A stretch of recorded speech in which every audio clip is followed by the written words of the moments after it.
بسم الله والصلاة والسلام على رسول الله. اللهم إنا نسألك حسن الخاتم. حبايب قلبي، ما تنسوش الاشتراك وتفعلوا زر الجرس واكتبوا لي تعليق حلو، ربنا يسعد قلوبكم يا رب، وشاهدوا الفيديو للآخر.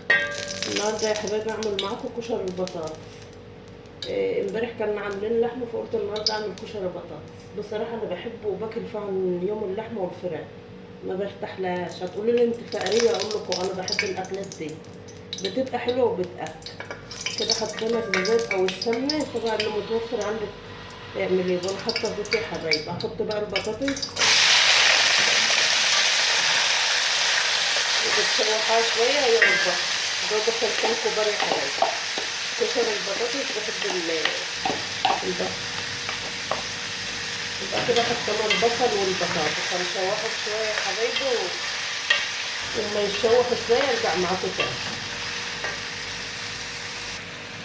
كده يا حبايبي شوحته شويه اهو. اسمع بس على صوتي، لان زي ما قلت لكم واخده بال وصوتي بادئ يروح. البهارات يا حبايبي اللي هحطها بابريكا وكمون وفلفل والملح.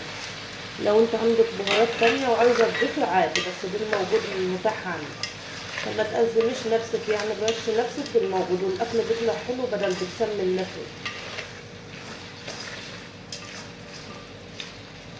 كده يا حبايبي الشواح شوية. الطماطم دي بقى فيها فلفلاية و7 فصوص توم فرمهم في الطماطم.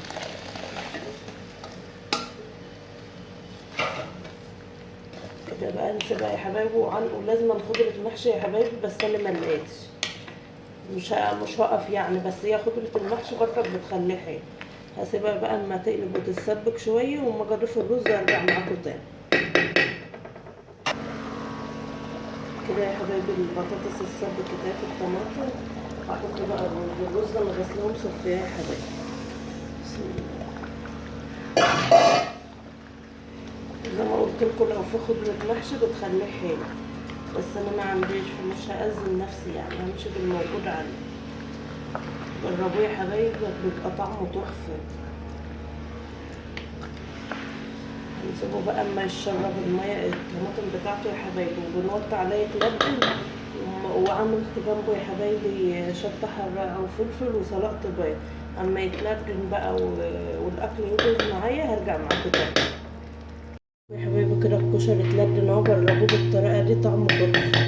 جربوه بس واكتبوا لي في التعليقات في الكومنتات طلع معاكم حلو ولا لا. بس جربوه زي ما انا وريتهولكوا، بيطلع تحفة يا حبايبي.